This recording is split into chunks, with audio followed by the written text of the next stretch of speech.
The Reverend Miles Preston Hughes, Jr. and Helen Hood Prince Hughes spent the summer of 1946 on the Outer Banks of North Carolina. Preston had a Duke Endowment appointment to Kennekeet Charge, which consisted of 3 Methodist churches, Avon, Rodanthe Waves, and Salvo. They were located on Hatteras Island.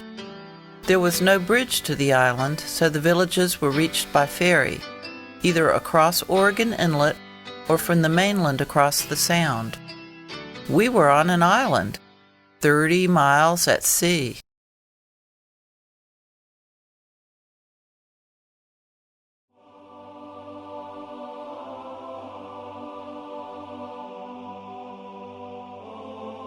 After crossing Oregon Inlet and leaving the ferry, the Manteo-Hatteras bus was boarded for the ride to our parsonage in Avon.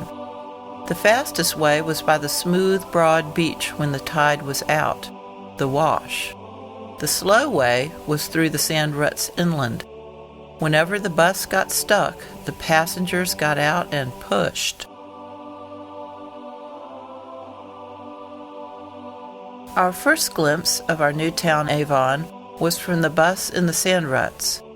Across the barren landscape, we saw small wooden houses scattered across the horizon on the Sound side of the island. There was a white single-room church with a steeple to the left, the Pentecostal Holiness Church, and a large white church with a steeple in the center of the village. The latter was our Methodist Church.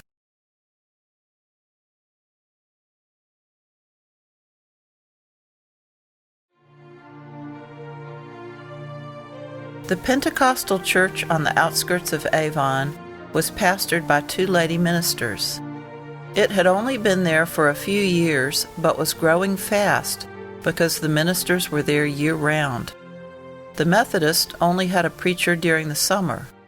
So many Methodist ministers were serving as chaplains in World War II, there were not enough to supply all the charges.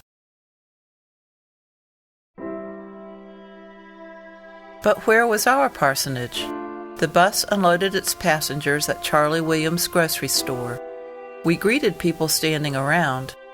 Then, with our luggage in each hand, we walked down the sandy road to an overgrown path, at the end of which was our summer home, a brown-shingled 2-story house set up on concrete blocks.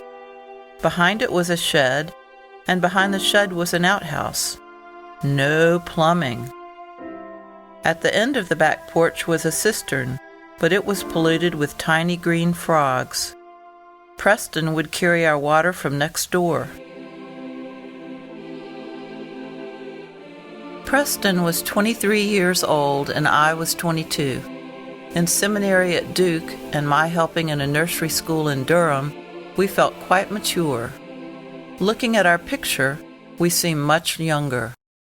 We were certainly fascinated with our surroundings, and the local children were fascinated with us. They responded to every activity Preston suggested. They spent many hours at the parsonage playing games. I taught piano lessons to several children on the piano in the sanctuary. We invited them into the parsonage for parties. In one game, Preston would give a beginning phrase, and they would supply the ending.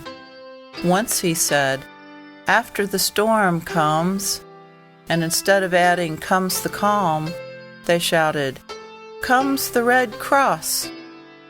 They had experienced many damaging hurricanes and depended on the Red Cross coming to their rescue. Bible school was well attended, and a picnic and swimming were enjoyed on the Sound side. The Atlantic Ocean surf was much too rough for safe swimming, strong undertow and uneven footing. Nice beach, however.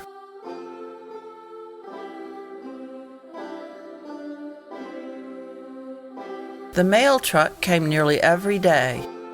It stopped in front of Williams' grocery store. Sometimes we rode with the mailman to our other churches. Charlie Williams drove his truck to Norfolk once a week to get supplies for his store. The few gallons of milk and vegetables were not very fresh after the long, hot trip, but were eagerly bought. Only eggs, fish, chicken, and cabbage were locally available.